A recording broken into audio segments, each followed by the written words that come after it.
Hi guys, my name's John and I'm a trained veterinarian and biologist.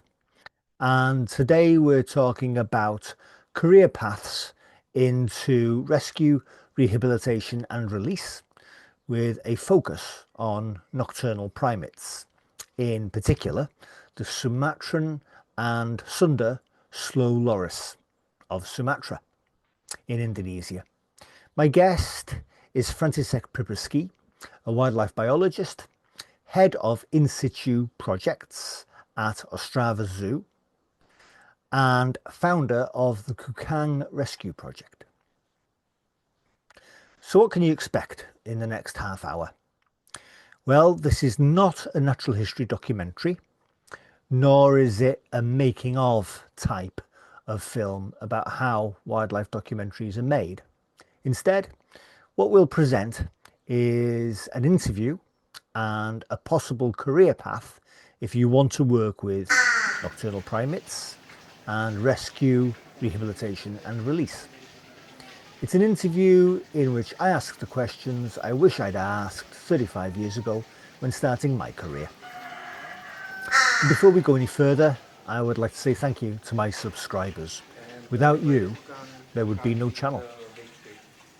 Working with nocturnal primates and living the dream looks like this.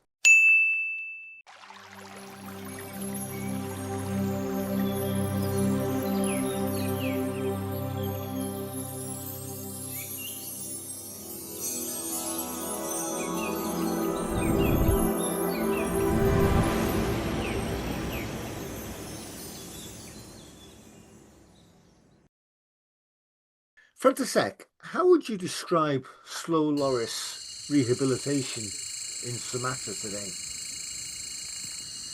The confiscation from illegal wildlife trade or private ownership usually happens through cooperation between the can be forest police, regional or national police, NGOs and other stakeholders. And when we started the Kukang rescue program in 2014, there was no specialized slow loris rescue and rehabilitation center in Sumatra, which unfortunately, or this situation has not fundamentally changed since then. And some organizations rehabilitate primates, but non-specialized in slow loris expect us. So that's the situation in these days, but typical rehabilitation process should include, first of all, transfer of confiscated animals to either government quarantine or can be NGO rescue center, then veterinary examination, and then rehabilitation period. And the sufficient rehabilitation period, including usually quarantine, appropriate diet, behavior observation, taxonomy identification of that individual, and other necessary individual assessment. And if animal is suitable for release, then should follow habituation phase in the area of the release and release into the safe place where is the prepared habitat. And then, of course, there should follow the post-release monitoring, usually for several months, and often using the radiotelemetry. That's fascinating. And František, how do you assess an animal's suitability for rehabilitation? Uh, we usually observe the animal every day, or our keepers they have the specialized protocols, and they try to monitor their behavior, and if anything is not usual. And we have also veterinary team who is taking the samples of the animals. We discuss the taxonomy each of individual, and it's kind of comprehensive the process where you have to assess the different things before actually the animal is ready to be released. Hmm. And František, how challenging is it to get the nutrition right? That's the good question because until I don't know 10 years ago, we still didn't know what is the proper diet of the lorises, either in the wild or in the captivity. And then, thanks ongoing the research, or thanks to the research, the slow loris community, we can call it like that, found out that the slow lorises they eat quite a lot of the gum from the trees, and the different insect species, the wild fruit, and some leaves, etc. And since that time, most of the rehabilitation centers or rescue centers adjust to this diet and is using it. So we have the special diet which is followed. It's a little bit diverse, and every day we give to slow lorises slightly something else, but the gum is there every day. Some proteins are there every day, so we have prepared the protocol for this. Wow, fantastic. Uh, does the diet differ depending on the species of slow loris? Yes, somehow for sure, especially for pygmy slow lorises because they are more insectivore than other slow lorises. And what we do is that we try to feed the lorises with a diet that they will face in the wild. So we try to give them some wild trees or wild branches, wild insect or wild fruit. So we try to adjust to this. Mm, fascinating. So, František, what do you do, please?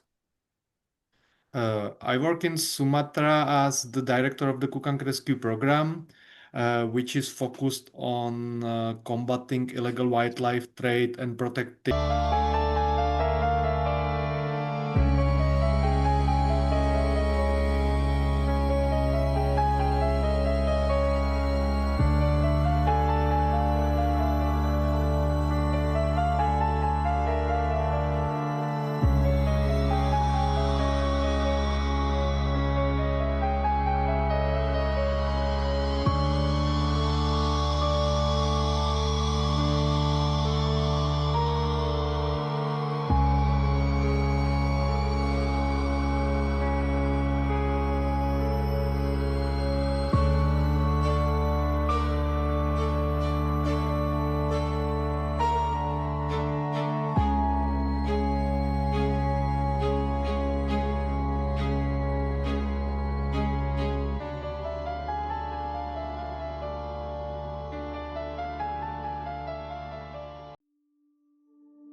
That's fascinating.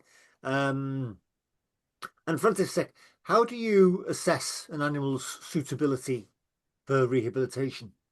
We usually observe the animal every day, or our keepers. They have the specialized protocols, and they try to monitor their behavior, and if anything is not usual. And we have also veterinary team who is taking the samples of the animals. We discuss the taxonomy each of individual, and it's kind of comprehensive the process where you have to assess the different things before actually the animal is ready to be released. Mm. And František, how challenging is it to get the nutrition right? That's the good question because the until I don't know 10 years ago we still didn't know what is the proper diet of the lorises, either in the wild or in the captivity. And then, thanks ongoing the research, or thanks to the research, the slow loris community, if we can call it like that, found out that the slow lorises are they eat quite a lot of the gum from the trees and the different insect species, the wild fruit and some leaves, etc. And since that time, most of the rehabilitation centers or rescue centers adjust to this diet and is using it. So we have the special diet which is followed. It's a little bit diverse, and every day we give to slow lorises slightly something else, but the gum is there every day. Some proteins are there every day, so we have prepared the protocol for this. Wow, fantastic. Uh, does the diet differ depending on the species of slow loris? Yes, somehow for sure, especially for pygmy slow lorises because they are more insectivore than other slow lorises. And what we do is that we try to feed the lorises with a diet that they will face in the wild. So we try to give them some wild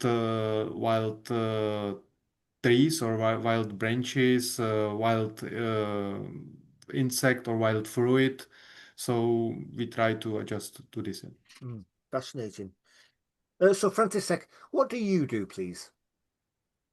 I work in Sumatra as the director of the Kukang Rescue Program, which is focused on combating illegal wildlife trade and protecting slow lorises, pangolins, and other endangered and threatened species. And my work is quite of diverse.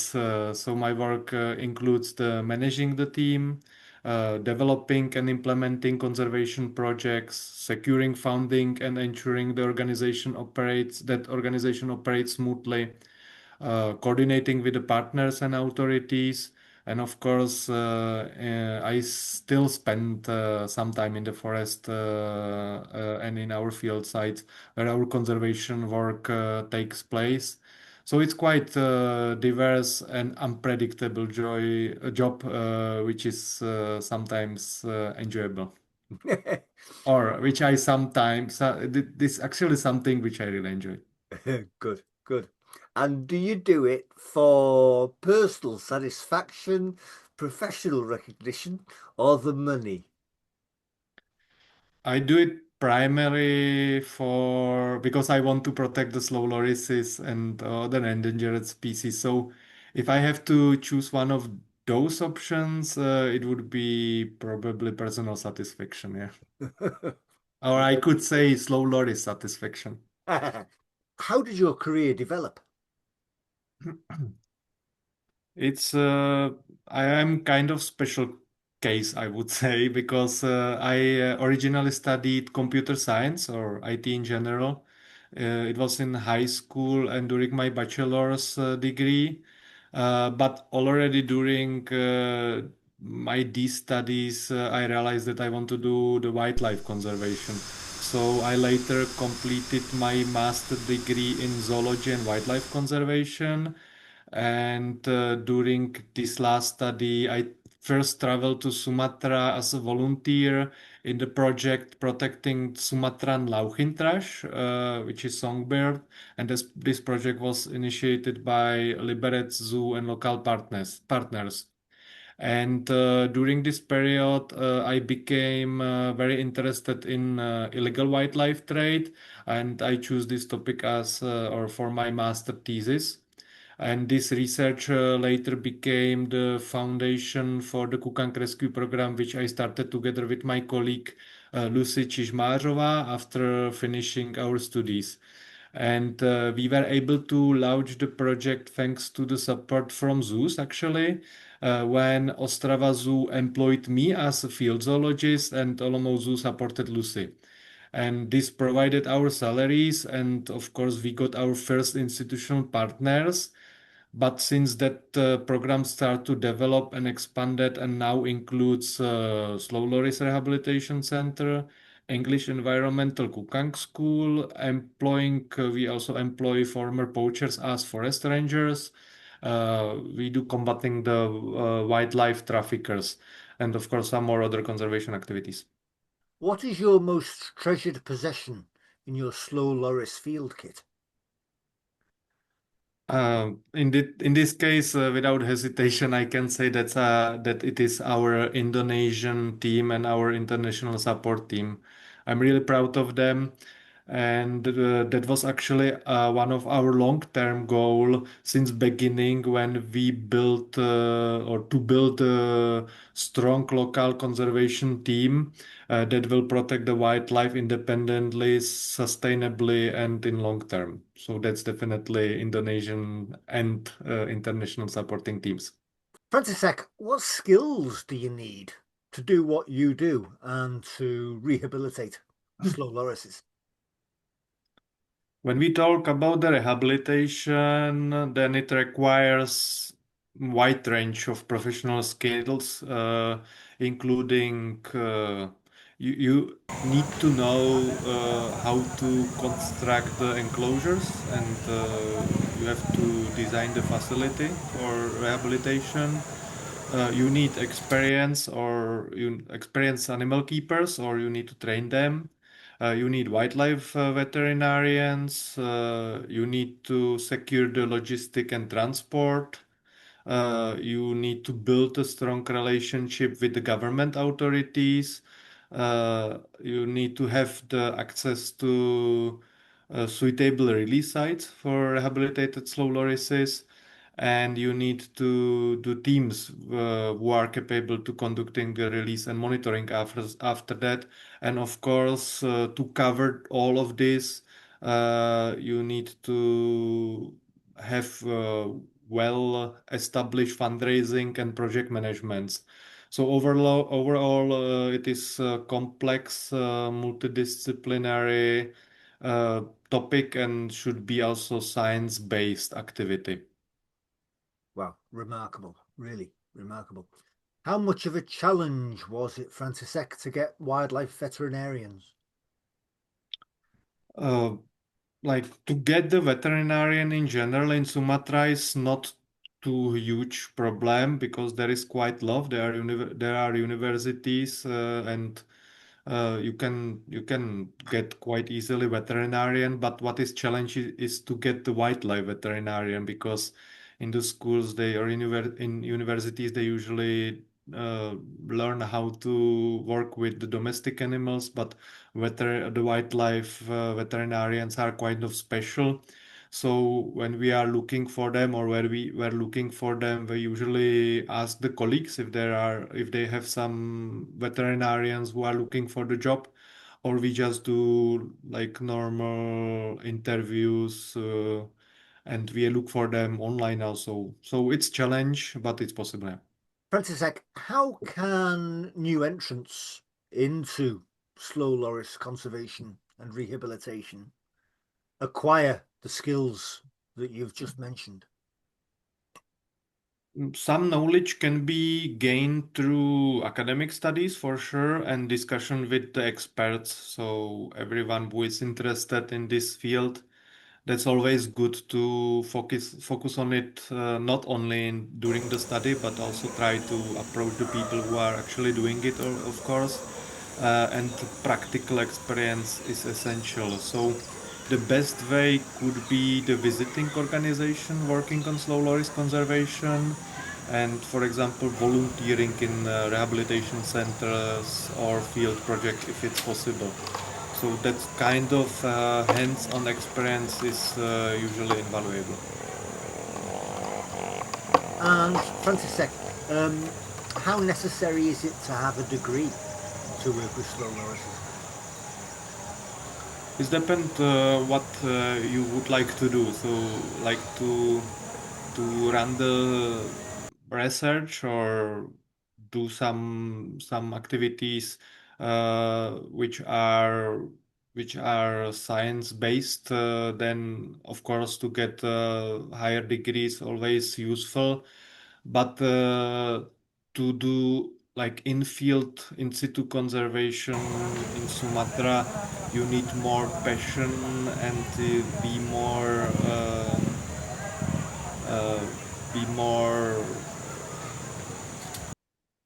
like be like sure that you want to do it in this field in difficult country like Sumatra is, and be patient. You have to be patient a lot. You have to be ready to live in this environment and do very difficult job.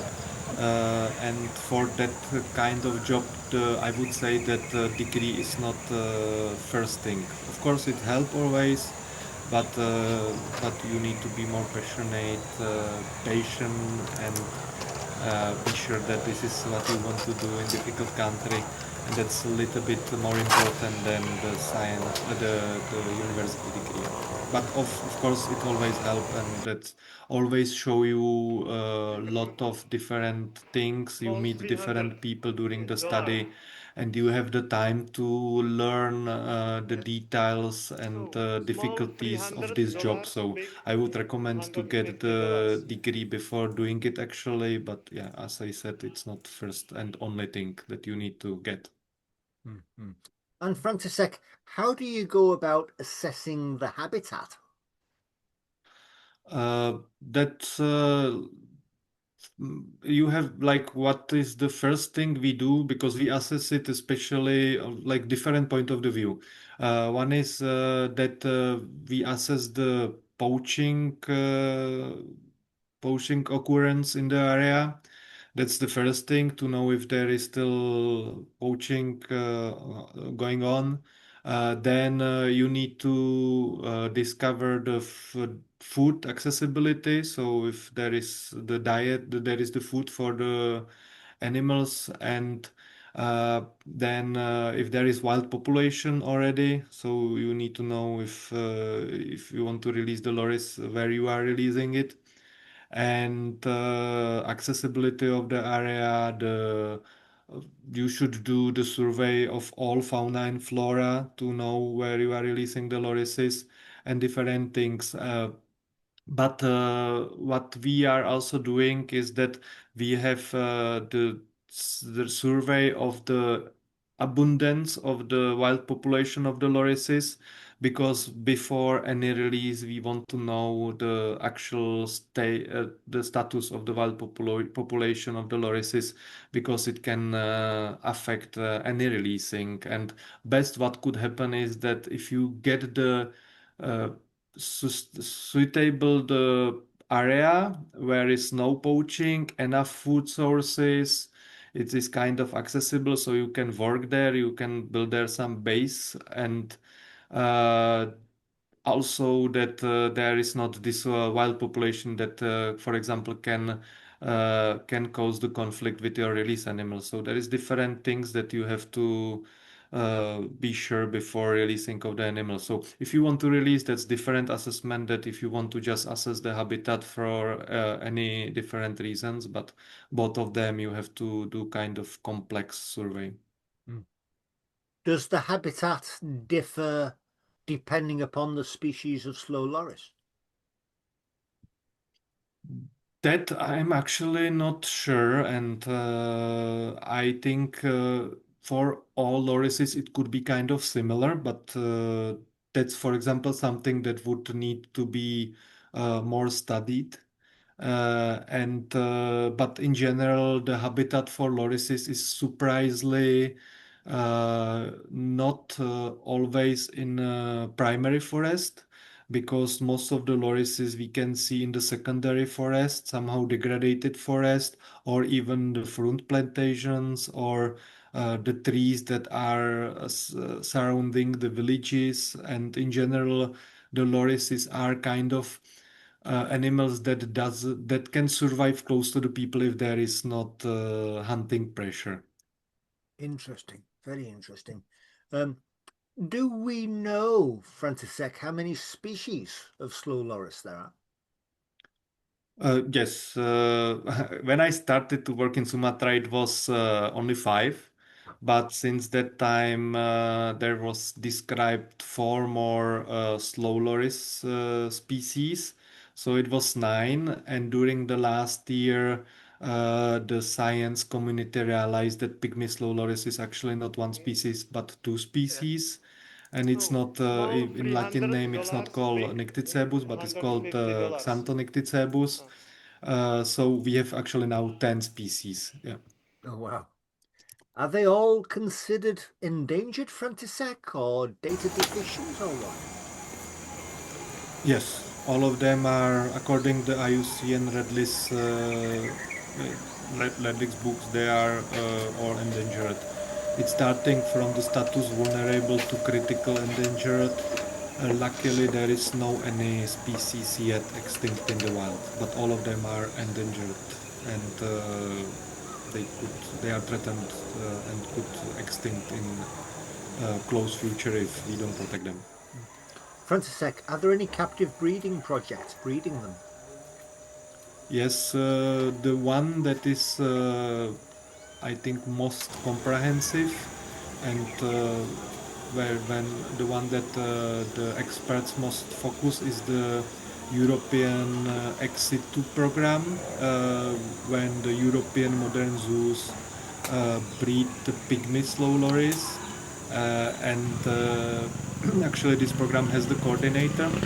It's Katerina Biskis from Poznan Zoo, and I'm the vice coordinator, so I'm helping her to set up somehow some things in this breeding program.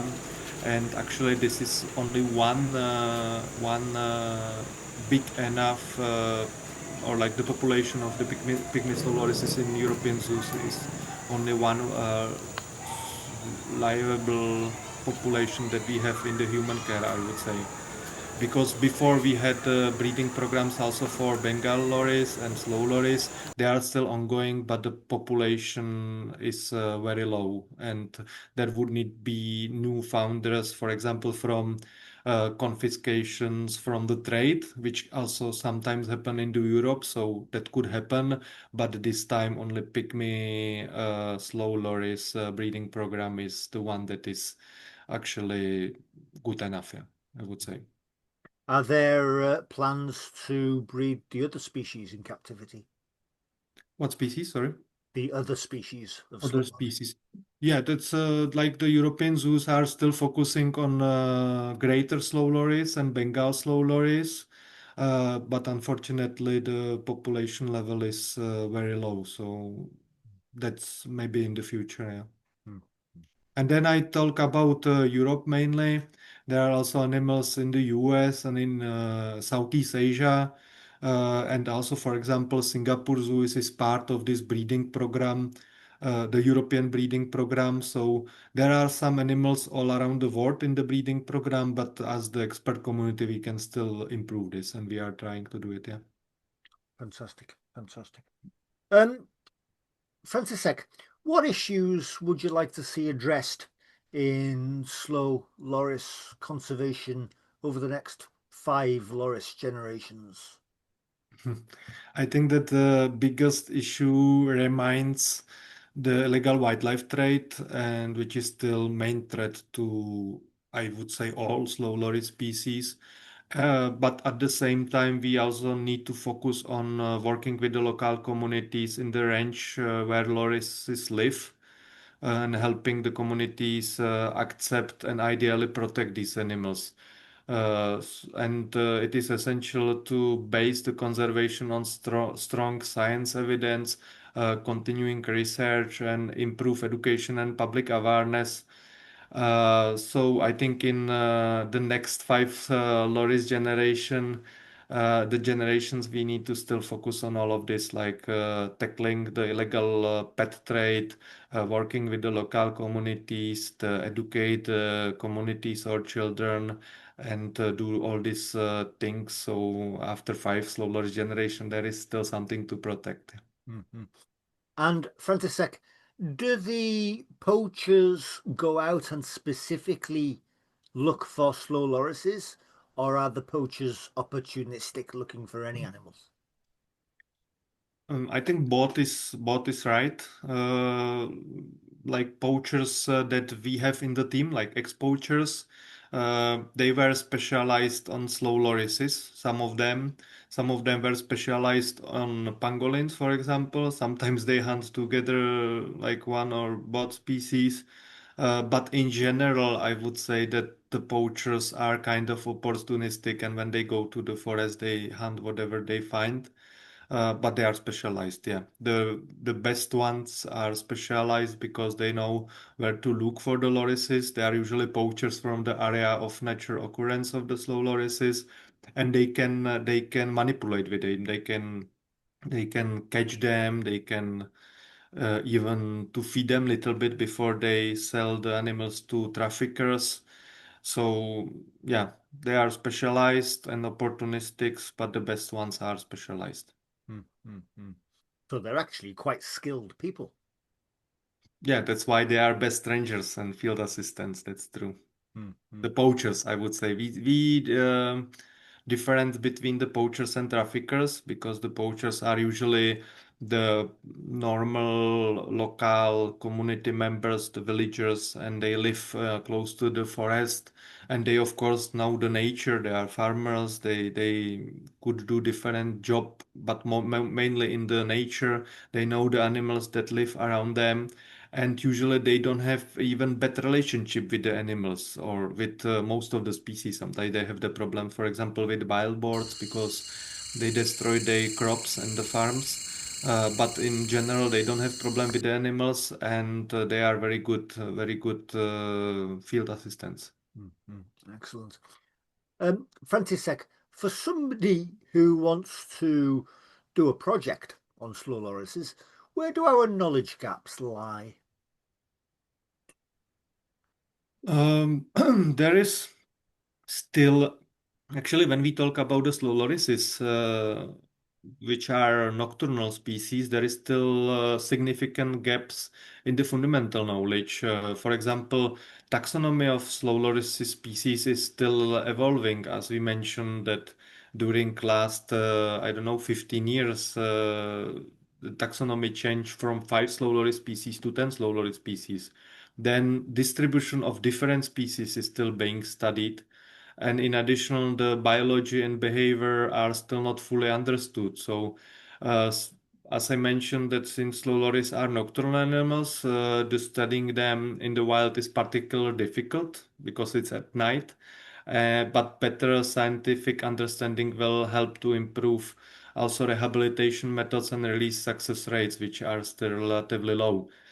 So there is quite a huge range of the knowledge gaps in the slow loris conservation, I would say. Mhm.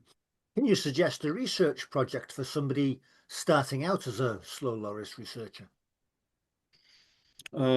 Yeah, that could be slow loris taxonomy. If someone likes the taxonomy, the mapping species distribution. If someone likes to be more in the field and follow the species, ecological study of the wild population. That is always very important, not only to know about the species, but also for uh, any their rehabilitation or breeding. Also, socioeconomic drivers of wildlife trade, that's also important to know. So if someone is more into the wildlife trade, to know why people are hunting them and selling them is very important. To know it more than, for example, by interview a few people in one area. That could be also kind of comprehensive project. Then also the captive management and welfare need more knowledge. Behavior studies, habitat ecology, but my main recommendation would be more to choose the topic that you are really passionate about, find a good supervisor and work on it long term and consistently, and then you can choose anything. Mm. What about the literature for somebody who wants to study slow lorises? Are there standard texts, standard books, or specific journals people should be reading? All available, I would say. There is a lot of science papers about the lorises released every year. There is, for example, project Little Fireflies project run by Professor Anna Nekaris, and they do a lot of science, and on their website there is a lot of informations about it.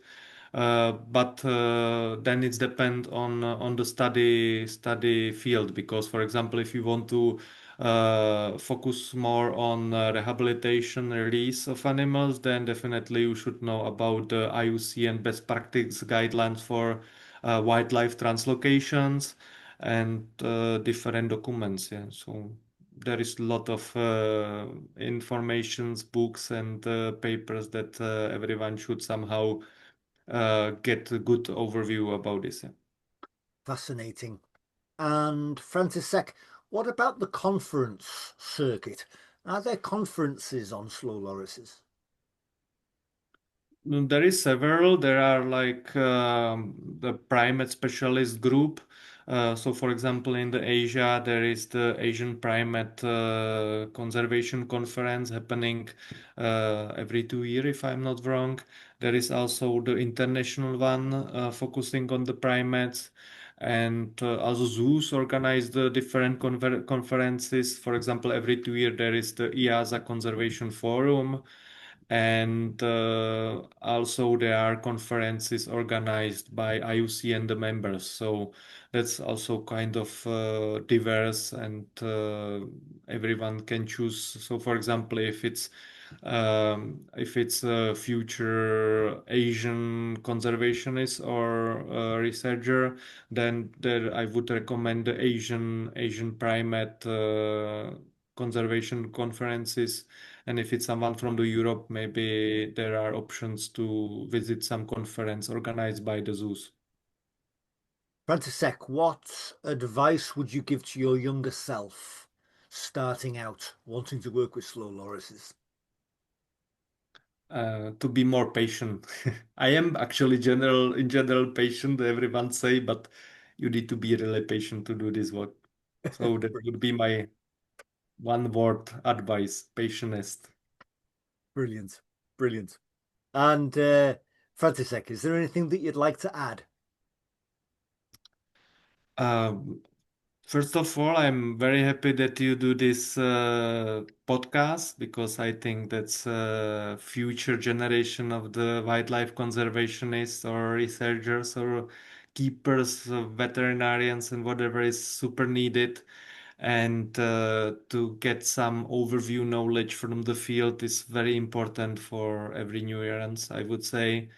And I would wish to everyone a lot of patience and enthusiasm to this job, because in the end of the day, it's difficult, but it's beautiful and it's very needed. So I would thank you maybe for doing this podcast. František, you are the director of the Kukang rescue program. You are also the head of the conservation department at Ostrava Zoo in the Czech Republic. Thank you so much for being on the Practical Animal channel. František Pripsky. Thank you for having me here. Bye bye.